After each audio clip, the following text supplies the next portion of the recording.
He's like a butterfly flapping his wings deep down into the forest, man. It's gonna cause a tree fall like 5,000 miles away, man. There ain't nobody seeing nobody. Man,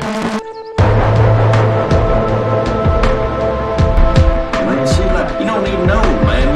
It's like you're born into this world, man. And you got like that, man. The dust and wind, man. Or like the dang old candle, man. It don't matter, man. It's all the time.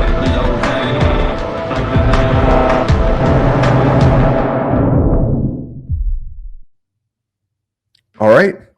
George Bagby, welcome back to the Jay Burden Show. How are you doing? I'm doing great. It's good to be back. Thanks for having me.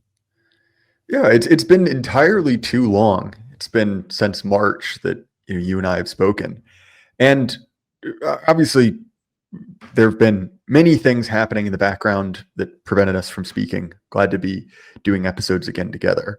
But when you pitched this, you said you wanted to speak about sort of the decay, the dissolution of WASP Puritan America, particularly in New England. So probably best, I guess, to describe briefly who these people are. Obviously, we've done an episode, I believe, on the Puritans. If not, we should have, going through kind of the American folkways. But I think it's probably best to begin by defining our terms. Indeed. So they're one of the major early Anglo settlements in colonial British America. They settled first in 1620. Those are the pilgrims that come over on the Mayflower, technically called the Separatists because of their very radical position about their inheritance of English culture and religious practice. And they're followed in 1630 by the Puritans, who settle Massachusetts Bay. So they start out as two colonies side by side, but they reconcile some differences between one another. And the Puritans basically adopt the Pilgrim separatist, priorities. So the Puritans come later to be known as the Congregationalist Church because they adopt the Congregationalist form of government that was standard among the Pilgrims in Plymouth. They are best understood as radicals who are critiquing their own heritage. And that is the durable element. When they first come over, they are more or less Orthodox Protestant Christians. They have a great many radical signals that they use. They get rid of all religious symbolism. They don't display the cross. The Puritans back in England are known for destroying religious relics, kind of like the French revolutionaries do later. They smash stained glass windows and such to violently demonstrate their preference for a primitivist style of worship and really the absence of art. They are extremely intellectual, and this is an element that they deserve commemoration for, certainly. It's no coincidence they found our oldest institutions of higher learning at Harvard and Yale. And they do that to train clergy. But the more durable element among them is not their religious orthodoxy. It's not the fact that the Puritans that settled Massachusetts basically confess the Nicene Creed, though they don't like written prayers and don't like the Book of Common Prayer and such. They had a recognizable traditional theology in a Protestant context. But what was more important to them was incredibly rigorous critiques of their culture, of their ancestors' theology. And this is the origin of the New England states. One of the reasons why we have so many tiny little states all spread across the Northeast is because of religious schisms in the colonial population. You have the famous story of Roger Williams, the founder of Rhode Island, who was extremely harsh in his criticism of the Puritan establishment in Massachusetts that got him kicked out of Massachusetts. And he ended up going to Rhode Island, where he adopted a very different kind of approach and became extremely tolerant of all dissenters, save Roman Catholics. He does not like Roman Catholics, and they are not permitted in Rhode Island, but practically everyone else is, including the radical Quakers. And Rhode Island has this old reputation then of being a place of religious liberty among Protestants and dissenters, and even such anomalies in colonial America like agnostics and outspoken atheists are known to congregate in Rhode Island, where they have some shelter. But it's also criticized as being a place for libertines, for anyone that doesn't have social norms or is unwilling to submit to the social norms of colonial America. They go to Rhode Island, where their kinds of lifestyles are tolerated. But Connecticut has its origins in a schism among the Puritans. Dissenting Puritan congregations migrate down to Connecticut and get their own charter eventually. This is the origin of New Hampshire as well. Vermont has a separate history, and it's a little later on. But Vermont isn't originating out of a formal religious conflict among the Puritans or other sectarians. So far as I know, they're just backwoods farmers up there that organized their own state against the will of New Hampshire and New York, who loved to claim that territory in those days. The Vermonters end up getting their own state eventually, and it's kind of outside of the religious sectarian stuff. But the other states all have their origins there, and that criticism of the tradition and the movement away from the tradition is a defining characteristic of the Puritan in American cultural history. Puritan no longer means a certain religious confession. After several generations of American life, Puritan means someone who has taken political ideals and they are criticizing traditional ways of living or traditional beliefs of Anglo-Americans, and that becomes their bigger legacy in American history. So you know how this works. We've talked about our travels in New England and our encounters with the remnants of this civilization. When you come to New England today, you will find plenty of Congregationalist churches, and those are the linear descendants of Puritans that remained Trinitarian. That's one way to understand the Congregationalist church. In my work, I meet a lot of people, and I meet former Congregationalists. I've yet to meet someone who still calls themselves a Congregationalist, but they're always confused when I'm describing Puritan religious beliefs, because they did not get any of that growing up in the Congregationalist church. And they say, well, the Congregationalist church, we're extremely tolerant, and we support all these political causes and such.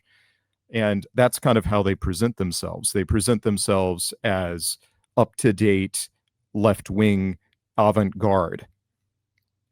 The other major group that are the descendants of the Puritans in the Northeast today are the Unitarians.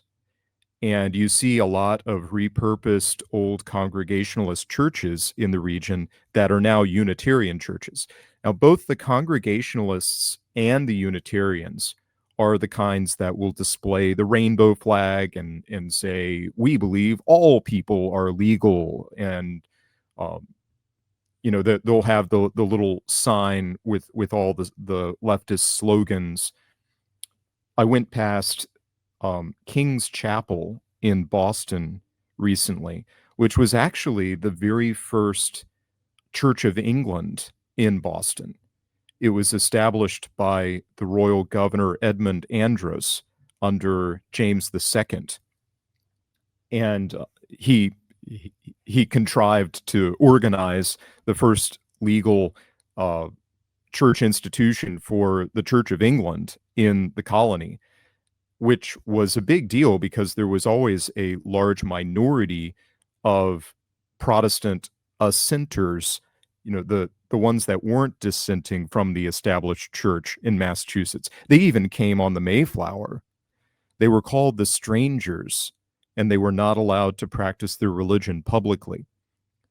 But King's Chapel got set up just a short distance from the old State House in downtown Boston. It's just adjacent to Faneuil Hall and Boston City Hall and the place where the Boston Massacre took place and all. It's just right down there. And now I'm not sure what it is. It might be a Congregationalist church. It might be an Episcopal church for all I know. They charge to go in, so I didn't go in. And they have all the slogans plastered all over it. They have a rainbow flag flying from the front portico and all the rest. And I just not to go too far into the weeds with it, but when I think of the legacy of those particular heritages in America, I think of like religiously organized leftist doctrine. And we have a lot of reasons to think that, which we'll get into in a minute. But the most surprising thing for me, being a Southerner and having spent no portion of my life in New England, really, I've spent a little time up here. The thing that most surprises me is the demographic displacement of those old Puritan WASPs that used to be the establishment, the leadership in the area, and produced a great many remarkable American leaders who I have an appreciation for. I like John Adams. I think there's a tremendous amount to admire about John Quincy Adams, about Samuel Adams, about John Hancock. I like other figures from this region of the world. I'm particularly interested in the Adams family. I edited a volume of Charles Francis Adams Jr., who had never been collected before, kind of a minor historian of Massachusetts that I took an interest in because, among other things, he praised the character of Robert E. Lee and condemned Sherman's war tactics in public and would go travel and visit assemblies of Confederate veterans and present speeches to them. He even said there should be a monument to Robert E. Lee in Washington. And his reasons for that are all very interesting, and I appreciate that. So I collected his shorter works. But they were living in a time in the latter 19th century or that they were watching the demographic displacement of the old Puritan element in New England, and they were being displaced by Catholic immigrants from Europe, by Italians, by the Irish being the largest single element that are displacing them, by Quebecois coming down from French-speaking Canada that are colonizing the fishing villages, the mill towns in Massachusetts. They're coincident with the Industrial Revolution coming into its own in New England. So they populate these rapidly growing mill towns like Lowell, Massachusetts, like Manchester, New Hampshire, like Fall River and New Bedford, Massachusetts. And you go to those towns now, or you go to Boston itself, and you find large numbers of Italians. You find Irish people walking around. all over the place, which for me is a really extraordinary thing. It's not my scene. I know the story of American cities being, conglomerations of all the nations of Europe, at least. Um, an older time when that was the case. Well, when I go to Massachusetts, when I go to New England and I see these old mill towns, I see it for myself.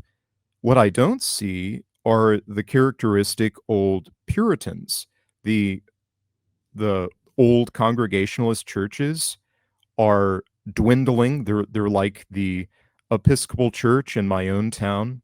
There's a certain number of elites that still go there, but the age of the population is very old, and you can well imagine a day when the whole thing is going to be closed down. There's not going to be anyone to give service there, and no one a member there anymore. That's what the Congregationalist churches and the Unitarian churches look like in urban areas in New England.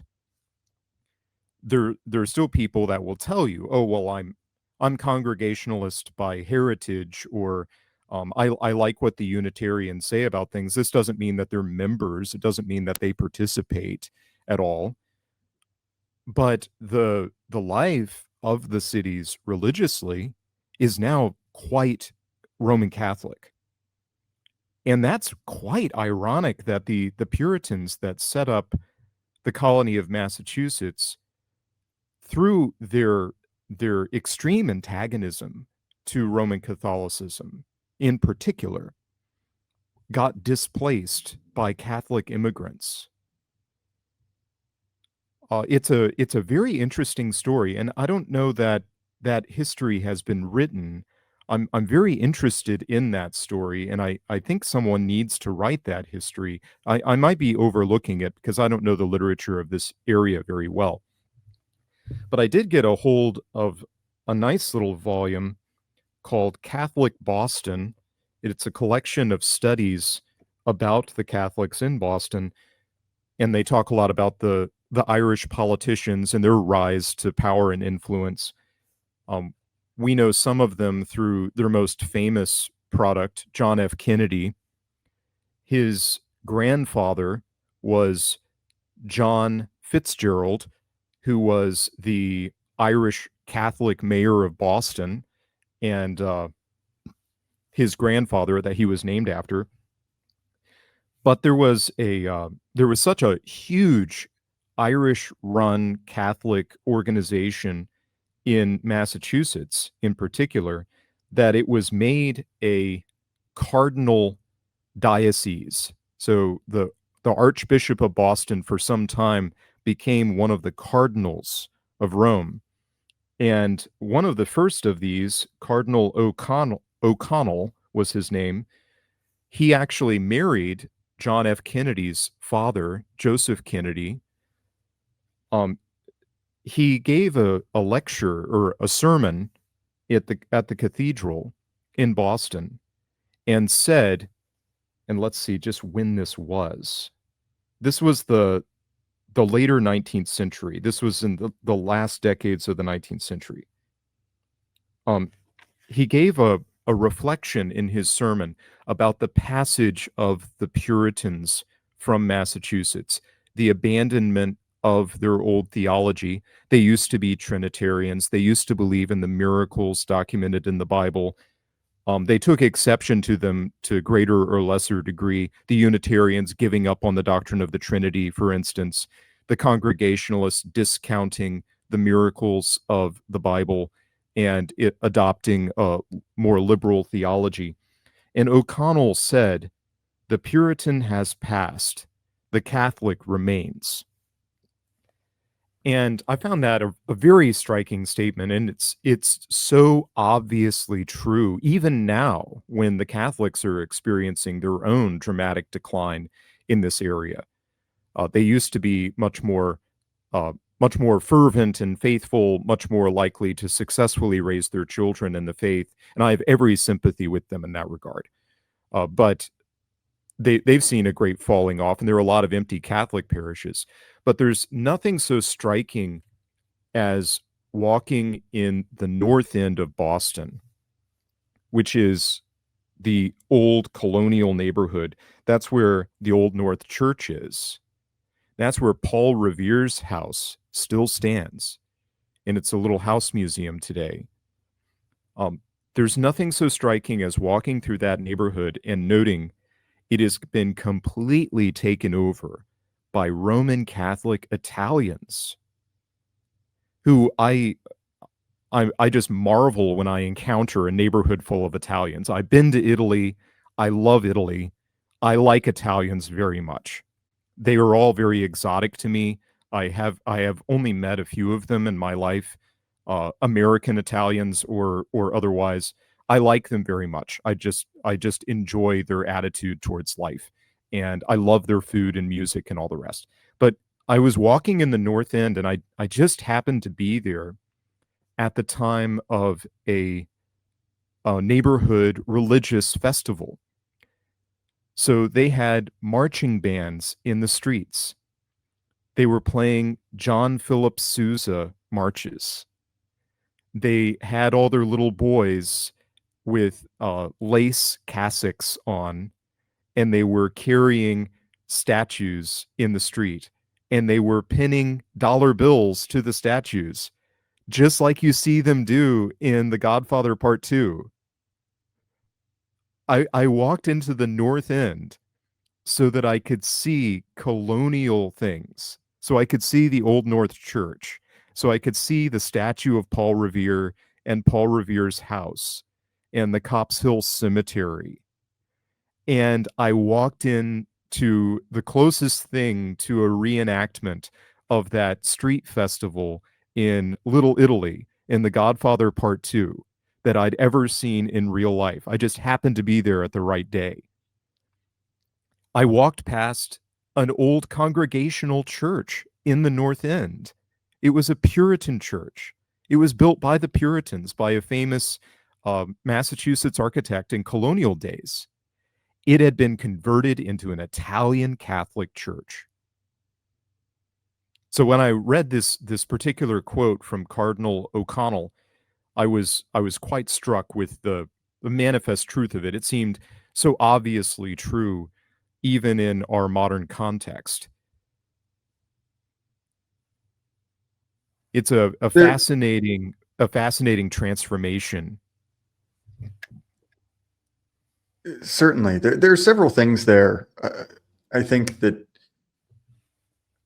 one of the other things that has accelerated that trend is that, especially post 1964, the WASPs were sort of purged from their ancestral homelands. A lot of them moved south. A lot of them moved out west. But you see this, and I know a little bit about this because Stormy Waters, friend of the channel, is a New England WASP.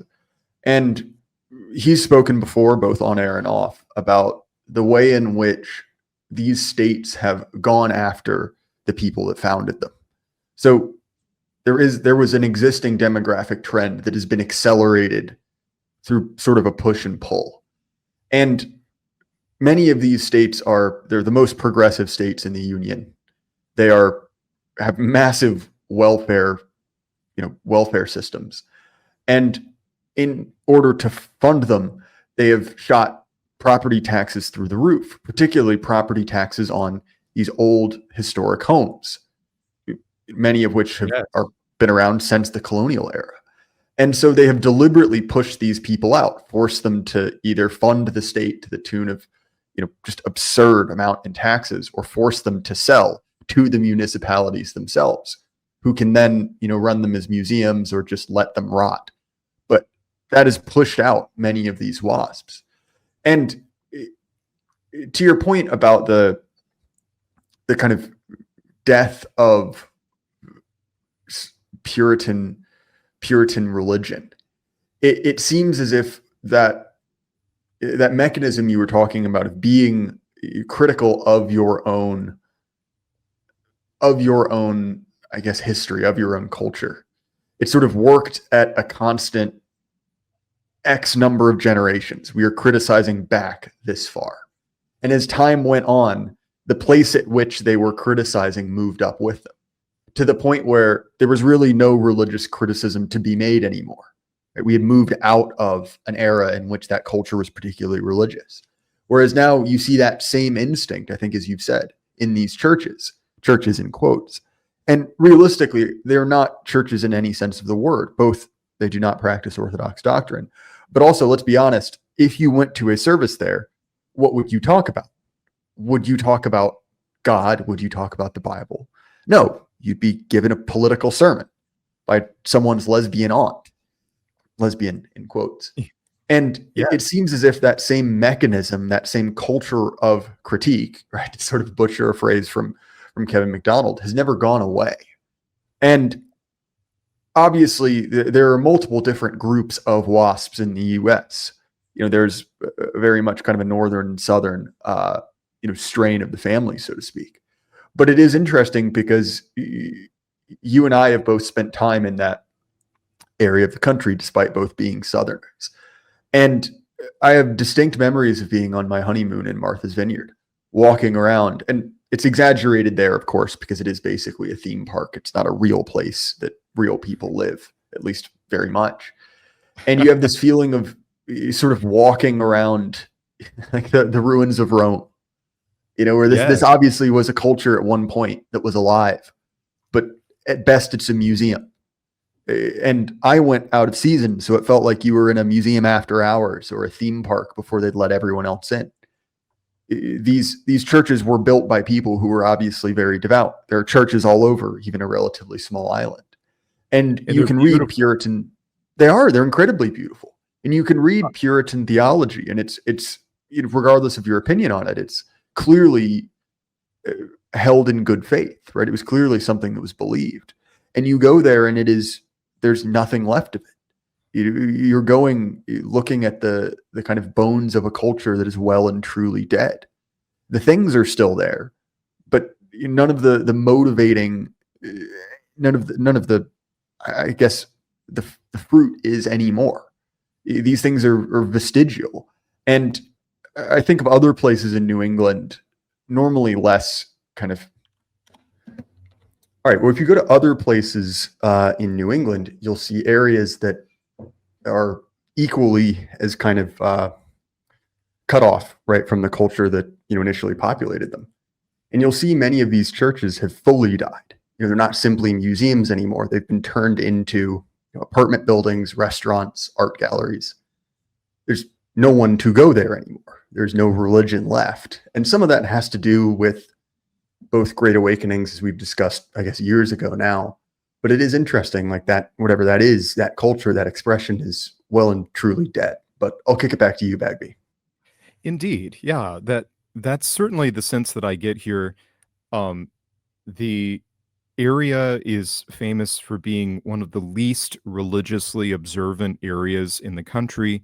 The largest Christian organization by membership is the Catholic Church by far. And I don't know what that measurement, what those old measurements, I used to use them all the time, but I don't know the details of them just off the top of my head. How much this is measuring Catholic participation, Catholic adherence to their own teachings. I do get the impression that there is a lot of falling away there, as well as there is across America in the Catholic Church. But the curious root of this development is something that I have occasion to talk about regularly, and I have a take on it. I see it as tragic. On one level, I'm always trying to evaluate my position, my opinion on the Puritans, because of the famous antagonism between the Puritan element and the South, and the war that Henry Adams, the Puritan historian, called the conquest of America by Massachusetts, and that the fanatical approach, the uncompromising approach of the New Englanders and their colleagues in the lead up to that war is a very interesting thing that we can talk about in some other context. But the position of the Puritans, if we take someone like Cotton Mather or Increase Mather, his son, they're both Puritan clergy in colonial Massachusetts. They're both espousing the Trinity. They're both taking the Bible in a traditional interpretation. They're both extremely well educated in the biblical languages. They write scholarship about biblical criticism. They are not progressive critics of the Bible at all. They're radical Protestants, but they take a number of elements of their tradition for granted. For instance, they are not prohibitionists. They are not writing fanatical screeds against slavery. They have other concerns. They're primarily religious concerns, but they also found their colony with the slogan that it will be the shining city on a hill, that it will be an example to the whole world. And so they believe that moralistic legal reforms can correct ancient human wrongs or evils, social problems, in fact. They believe that with the proper organization of society, they can fix aspects of human nature, and that the prevalence of various vices uh, or blasphemies or something in the old world can be fixed with the new world, with their experiment in New England. They're going to correct those things, and that was part of the rationale for these colonies to begin with. Now, if we zoom ahead a few generations to Ralph Waldo Emerson, who was a Unitarian clergyman, at least until they kicked him out. Somehow he was too radical even for the Unitarians. I'm not quite sure what he did. He was a poet, an essayist, a famous man, famous for his abolitionism, his much more controversial views on race. He was a kind of a Darwinist kind of thinker in his day. I know he's a contemporary of Darwin, but I don't know that he was reading Darwin, but he believed that lesser races would eventually die out and compared their fate to that of the dodo bird. So just being an abolitionist does not make you certified by modern standards as far as race is concerned. But Emerson said that it was the duty of man to reform and remake the world. He was extremely ambitious. Now, with both of these men, I have a certain regard for their spirit, and I want to qualify myself carefully here. They were self-assured. They believed in the truth of of what they stood for, and they were advocating for their own point without apology, basically. The Mathers, they staked out civilization in the howling wilderness, in a place known for its hostile climate. That was heroic. Emerson is living in a much more comfortable environment, but he still has cultural confidence, and we can say that about him. This is a self-assured man, and he believes in the superiority of his own civilization. He believes in the superiority of it over the South. He believes in the superiority of it over New York, over the West. And this is part of the New England story. The New Englanders were extremely upset when John Adams did not win his reelection bid in 1800. And this was an eclipse of the New England political genius, basically. They were out of major centers of power in the federal government for some time after that. John Quincy Adams finally returning to represent New England sometime later. But they believed that they were the natural government of America. They believed they were the best people for the job. They were very self-assured. And it's something of the spirit changes. We can see it from Mather to Emerson. Mather was interested in reforming Massachusetts to his own vision. And we can say that he was not a utopian. John Winthrop was not utopian when he was giving his sermon, The Model of Christian Charity. He wasn't being utopian when he said Massachusetts would be a shining city on a hill. It was the people that took that rhetoric in later generations that made it utopian. It was people like Emerson that said, oh, it doesn't matter that people have been drinking alcohol in the Western world since the time of the Babylonians and the Egyptians and the Stone Age Greeks. We're going to get rid of that anyway. We've found it problematic. I think the term problematic ought to be ascribed to the Puritan tradition, because they were always looking back in their heritage and finding problematic things to reform. They are the great reforming spirit in the American experience.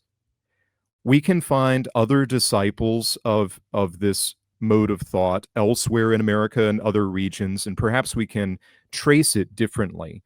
We can look for the leftist Germans that came over in the 1850s to places like Minnesota and Wisconsin and St. Louis, and many of them have idealistic reforms in mind. But these idealistic reforms, I'll give you a number of famous ones that had very vocal and influential New England proponents.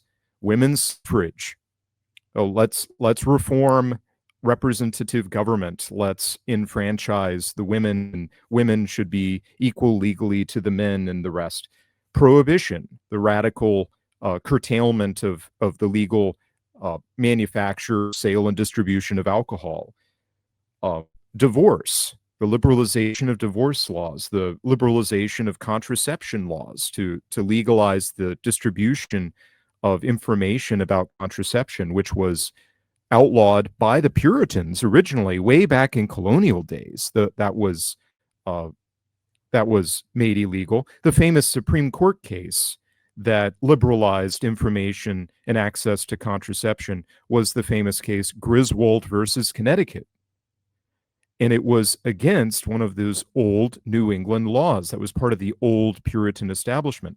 The Puritans really turned on their old heritage at some point. The liberal theology to reinterpret the Bible and get rid of accounts of miracles or unpopular doctrines, such as the apostles saying, "Wives, obey your husbands." You have really interesting figures in radical movements. Elizabeth Cady Stanton, who wasn't as a Puritan so far as I could understand, but her ancestors did come from Massachusetts. She wrote. Wasn't she a theosophist, I believe? Well, I don't believe she maintained her Episcopal upbringing. Well, the only reason I think, because she's the person who wrote the Woman's Bible, right? She did, yes. Yes, yeah, which I think is a theosophical text. Sorry, this is just a person I happen to know a little bit about, but I'll kick it back to you. Oh, all very interesting, though. You know, an interesting example of latter-day Puritan radicalism.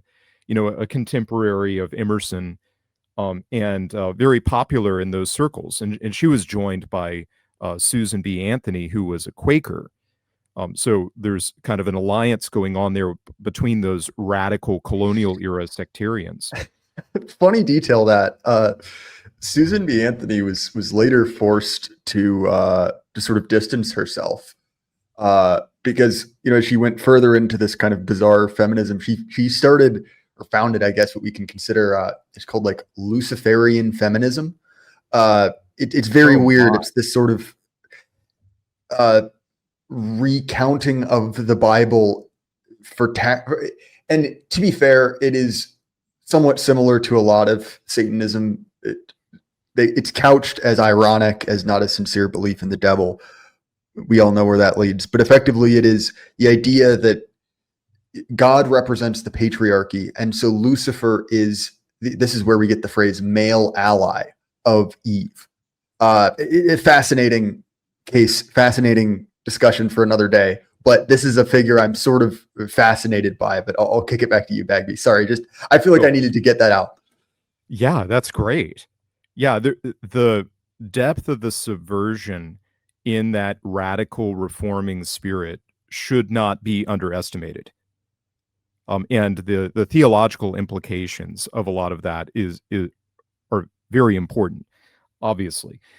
One of the aspects that I think is really interesting, because I've been reading a lot about the Irish in Massachusetts in particular. I like them; they're exotic. You know, an Irishman from Massachusetts is as unusual and exotic to me as a real live Irishman from Ireland. And I guess they have some things in common. I don't know which ways they would differ these days, but the presence of the Irish in Massachusetts, it did lead to a political backlash way back in the 1840s. You have the famous American Party, also called the Know Nothings, because they had a kind of a secretive organization politically. But they ran presidential candidates and they elected congressmen for a time. That was when expression about racial differences, even among Europeans, even among the Anglo-Americans and other European groups that found themselves here. That's when those discussions were much more out in the open in our political discourse. And people in Massachusetts, the old Protestant establishment of Massachusetts, was willing to talk about the different political beliefs between them and the new immigrants. And we're also pointing out that Roman Catholics have a different grounds for their politics. They have different goals in their politics. They have a different way of thinking about justice. And traditionally, we're monarchist. And this is kind of out in the open back in the 1840s. The Know Nothing Party disintegrates. Strangely enough, they do elect some representatives from Louisiana who are against the immigration policy of the day. When the Louisianians go to the National Convention, there is controversy because many of the Louisianians are Roman Catholic. And they are not allowed to be seated. And so they go back home from the Know Nothing Convention, and it kind of disintegrates the Know Nothing movement in Louisiana, which it looked very promising at a time. There were lots of famous people involved, including Richard Taylor, the son of President Zachary Taylor. He was a Know Nothing. But the Catholic element got lost there. But the Irish in Massachusetts had this very interesting political history. So you have the old WASP establishment. These are Republicans, by the way. Emerson is a Republican. The old political demographics of the state, the WASP element, they were enthusiastic supporters of Abraham Lincoln. They volunteer in huge numbers to fight in the Civil War. Governor Andrew is one of the more draconian Union governors in supporting the war effort. He is a Republican. He is a man of Puritan background in Massachusetts. In the decades following the Civil War, we see a push for child labor laws to regulate child labor. We see a massive increase in laws regulating public schools, which Massachusetts has a very old history of. They're trying to force the new immigrants into the public schools. Now, the Catholics set up their own parochial schools, and they maintain publicly that to be a good Catholic, you have to have a Catholic education. There is no such thing as a education devoid of religion, as the public school advocates would have it. They say that is a secularizing process. It will create, like John Dewey theorized, it's going to create the citizen according to a design by a central plan. The Catholics oppose the child labor laws. That's a very interesting thing. They oppose it on very interesting grounds. They're very outspoken that it undermines the authority of the family, that ultimately it is the father's authority that should determine how his family is provided for. And if that means children working in the mills, then so be it. The Catholics were not, they didn't have any illusions about the desirability of child labor. They just said, no, our people need this. And you're targeting the needs of our community. We are defending ourselves by opposing the child labor regulation. They came out against the bills in Massachusetts for the distribution of information about contraceptives.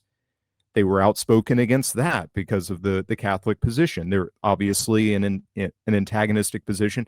It's really strange. The Puritans, of course, used to have the exact same position on contraception. They thought that it was abominable. And that is the origin of the famous law struck down in Griswold versus Connecticut sometime later.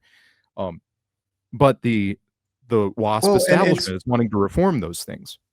It's worth saying, too, that they weren't just socially conservative, but the punishments for violating these conventions was, even by the standards of the day, fairly barbaric. The truly, I mean, there was public execution and torture widely practiced in New England, particularly in Massachusetts. These were not, at the time at least, kind of soft, progressive people. They were incredibly, incredibly radical in enforcing their social standards. Yes. And that's because they had assurance that they were correct and that this was an issue that mattered tremendously to God. And so they acted with confidence. They were not liberals. And this is something that really surprises folks when I talk about the Puritans. They're always appalled that the Puritans did not allow other religious confessions, public expression in their colonies.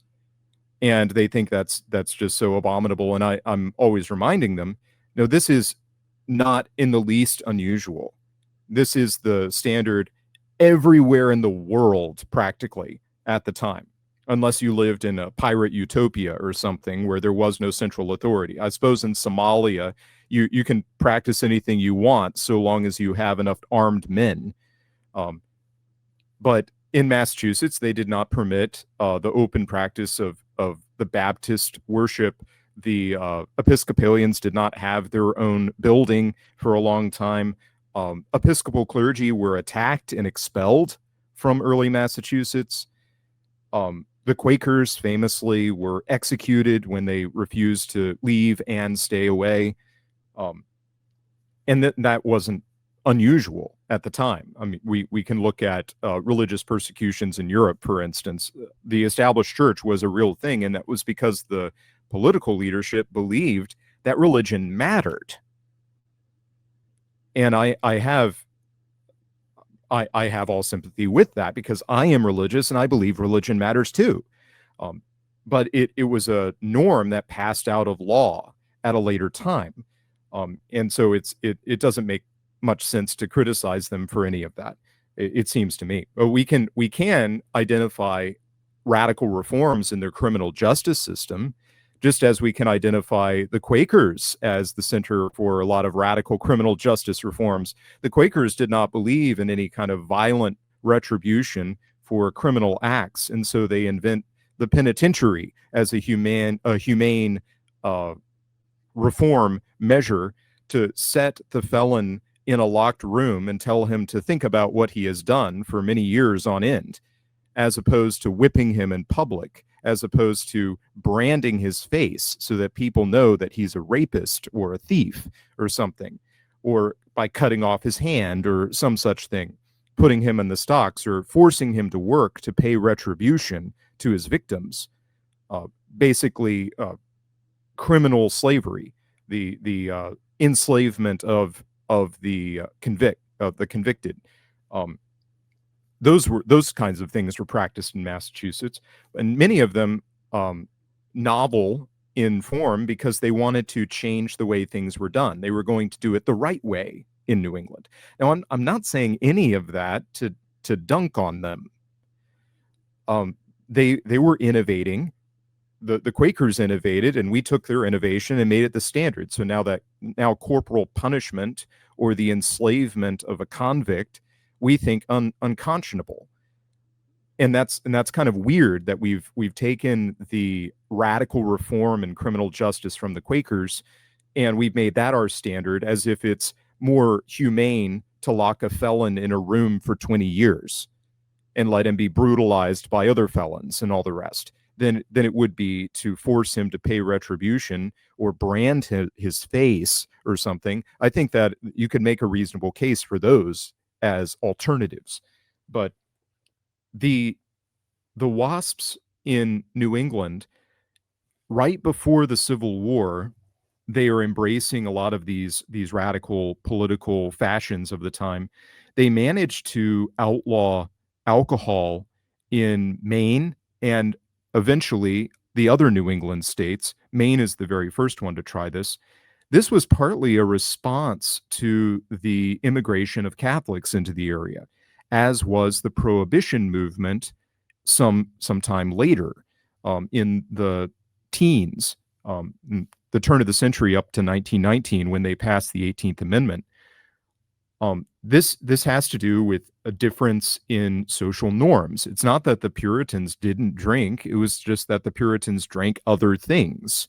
The Irish immigrants, in particular the Irish immigrants, the single largest group of immigrants into the United States at the time of the Civil War, closely followed by the Germans, who were mostly going out west. The Irish were drinking straight whiskey. This was something that was previously unknown on the East Coast. It was something that was very popular in the Western states. It was something popular in the Southern states, thanks to the Scotch Irish, the Protestants that brought whiskey making technology into the Appalachian Mountains. And it was basically a mainstay of their sustainable agriculture. They couldn't get large, heavy crops of grain to the market because they were living in these remote areas without access. And so they distilled the grain, they turned it into whiskey, and it became a valuable commodity. But over on the East Coast, they were not so accustomed to distilled spirits. Their preferred drink of choice was rum mixed in various cocktails. And so they diluted it. They also drank lots of cider. Beer drinking didn't really take off until after the Civil War, when we learned how to manufacture and transport it in large quantities with a quality control on it. We basically, it was people like Adolphus Busch who invented the refrigerated railroad car. He refrigerated it with huge blocks of ice, and was able to transport beer that way. And he builds an empire of beer drinking in America. Previously, we didn't have much of that. But the reaction in New England to public drunkenness of the immigrant population and the radically different ways those people lived, it led to a lot of social reformers. The Prohibition movement in the 1850s connected with the Republican Party, which was on the rise at the time. It fails. Those laws are all declared unconstitutional by their various states. But then it comes back. When the Prohibition movement comes back after 1900, the old WASPs in the Northeast have been displaced by the new immigrant Catholic populations. The old measure to try to curtail the practice of what might have been normal in Ireland, to drink too much whiskey and walk the streets, that was one of the impetuses for the movement back in the 1850s. But by 1900, the WASPs have been subsumed by the new demographics. And there is a lot of outspoken leadership on the ground there against the 18th Amendment. No longer are these the hotbeds for prohibition. It's migrated and transformed and taken on different aspects.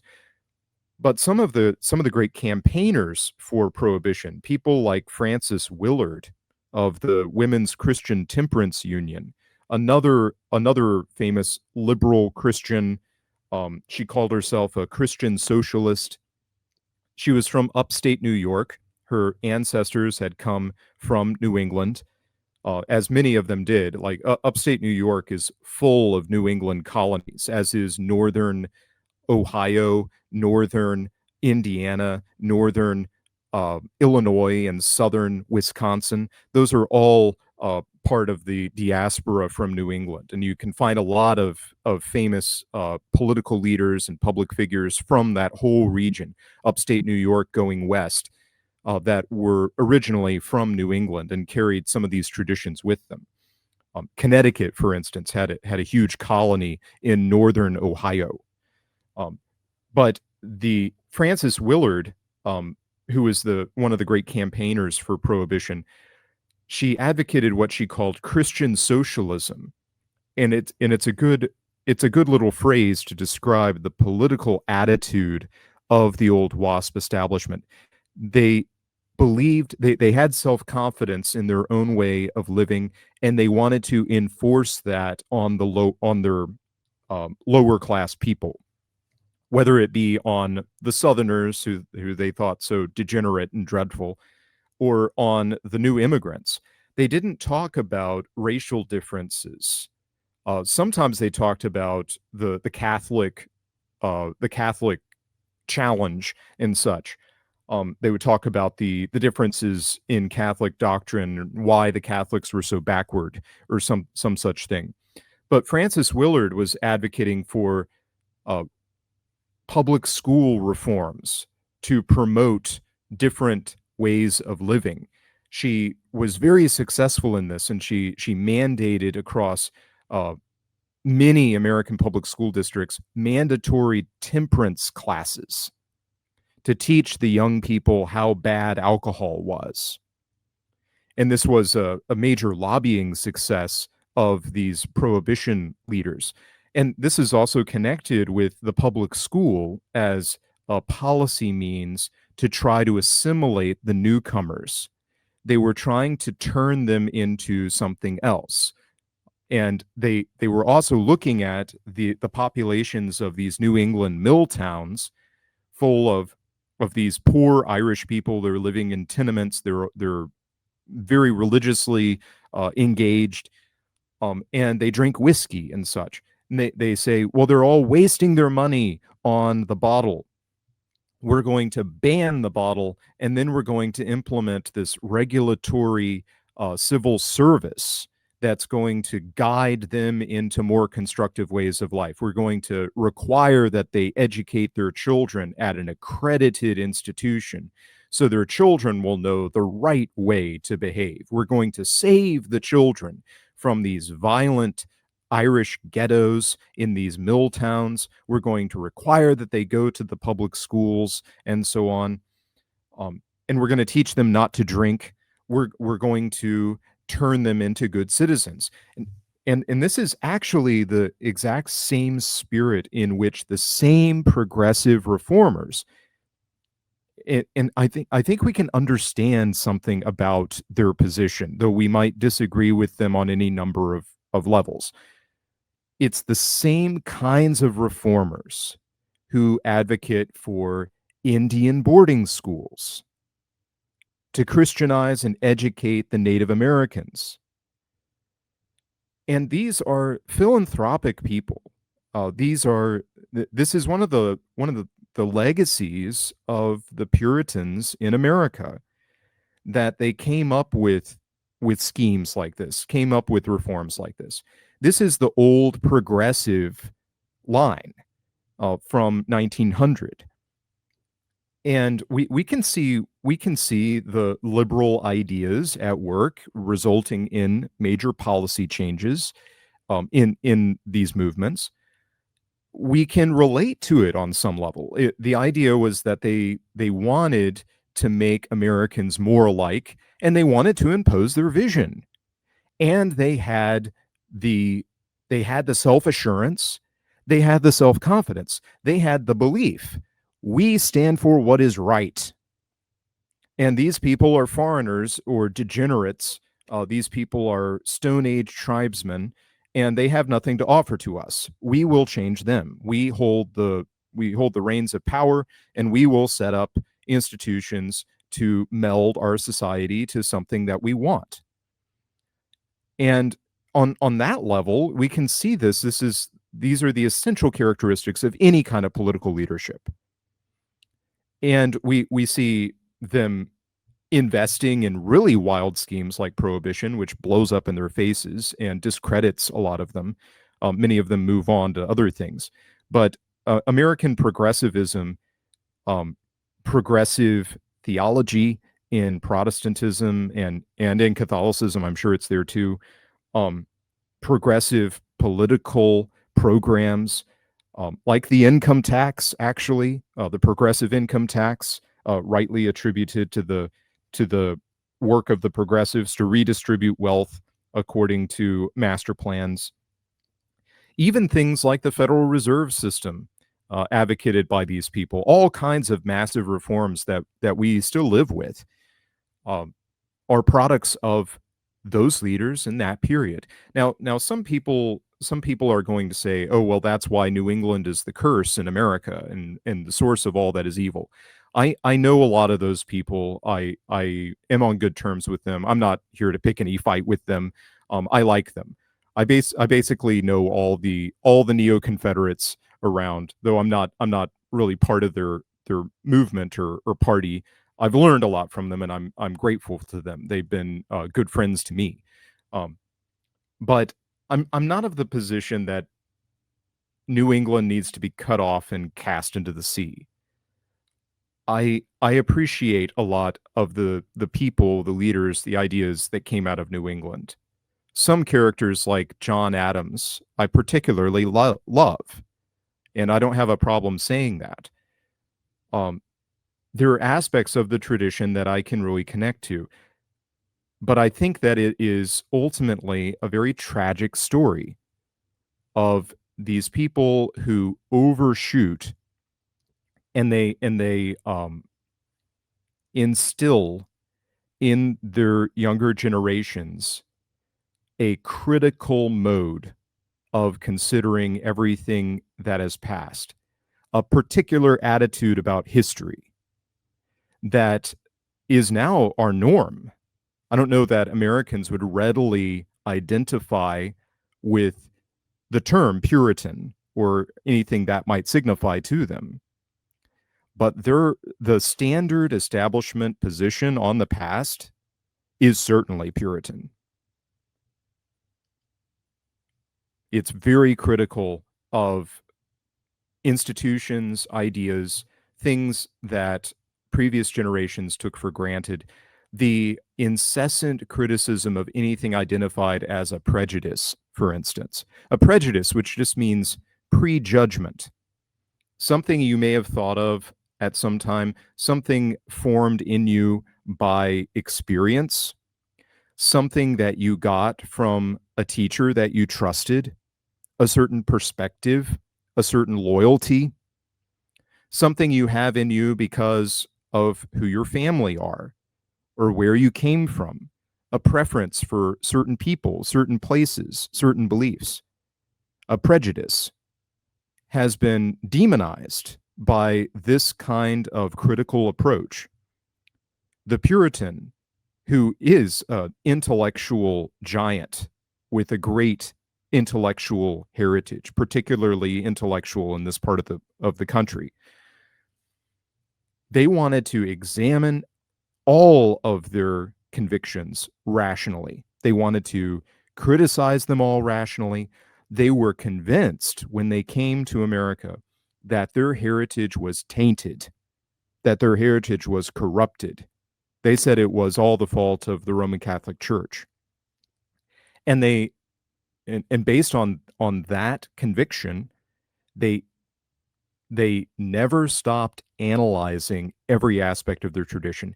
Eventually, the children, grandchildren, great-grandchildren of these Puritan colonials are looking back at the theology of their own fathers and grandfathers and dismissing it. Brooks Adams, who wrote book called The Emancipation of Massachusetts, all about the decline of the Puritan orthodoxy in Massachusetts and the liberalization of the Puritan regime.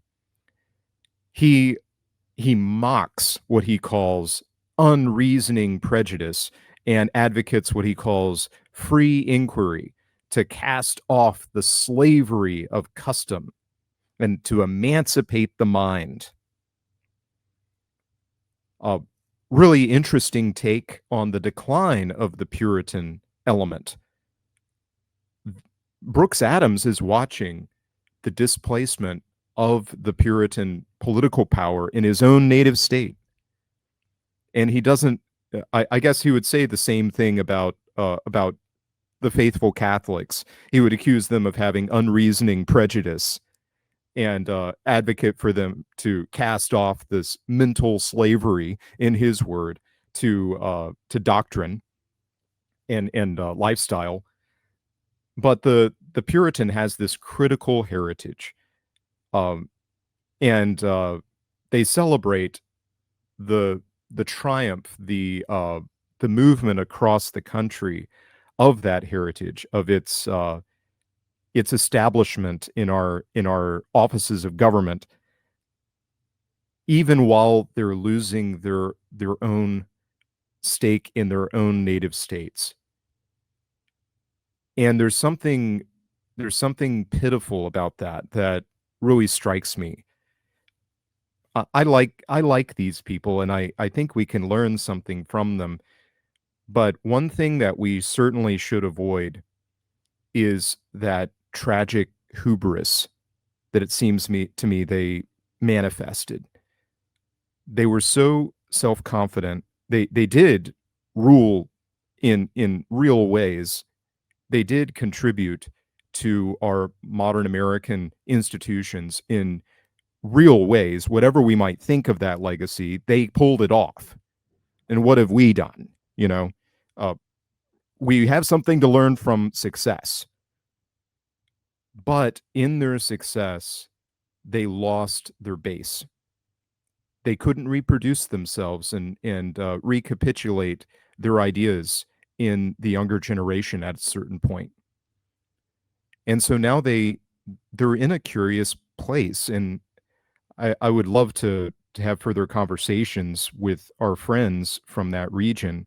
I know some of them, I've met some of them from Massachusetts and such, who are Catholic converts, for instance, of Anglo heritage, maybe going back to Puritan days, I'm not sure. But I'm very interested in like the positive regard that we have for our ancestors and how we might credit them, how we might properly commemorate them in their contributions. And I'm genuinely curious about that part of the world because it's far from my own experience. I relate to New England entirely differently than I relate to my own southern states. In the South, I find all kinds of things that I can relate to. Being a more reactionary part of the country from colonial times up to the present, there's more to work with there, perhaps. But the heritage of New England is a very interesting thing to investigate, and a good object for contemplation, a valuable thing for all Americans to consider. There's something to that, and I think that it's sort of this bizarre thing because the same people whose grandparents gave us much of what it is to be an American would then spend their lives undermining it at every turn. It's interesting, and just to speak about the subversion and also how deep and generational that subversion was. We mentioned Elizabeth Stanton before. Her uncle was one of the Secret Six, right? The people who financed John Brown's raid. So look, that was most distinctly a minority position at the time, but still very, very quickly that population sort of grew its own radicals, right? Grew its own kind of critical element. And ultimately, sadly enough, right, that fraction would be successful. They were able to almost completely kill that culture. There are still remnants of it, but nowhere near a kind of vibrant, I guess, living segment of America as it used to be. So Bagby, we are a bit over time. I've really enjoyed having you on, and we'll have to do it again. Where can people find you and your work? Well, I've got a website now, and I'm wanting everyone to know about it. It's www.tallmenbooks.com. That's tall men, men plural, tallmenbooks.com. And there you can find most of my catalog. I'm still learning how to use the website and administrate it. I've got to upload new books that I've got in print now to that website, but there you can find most of what I've got in print. And I've got a number of new titles that are almost ready. I've got probably 10 books that are all awaiting covers right now. So as those covers come out, I'll be releasing them. You can also find me on X at Tallman Books. And there you can find my feed and follow new releases. Thank you. Of course, highly recommend your work there. Things you cannot find anywhere else. So be sure to check out Tallman Books. As far as my stuff, Jay Burden Show, Apple, Spotify, YouTube. If you want to support the show, and I really appreciate it because as we record it, you guys probably know I'm looking a little bit distracted. I'm getting a new hot water heater put in, so I could certainly use your support. But you can head over to Patreon or Substack. Throw me a few bucks. You'll get the episodes early and ad-free. Check out our sponsor, Axios Remote Fitness Coaching. JD is a huge help with keeping this channel running. So be sure to show him some love. Tell him I sent you. Bagby, we'll have to have you back on soon. And everyone at home, keep your head up. I can't last forever. Good night.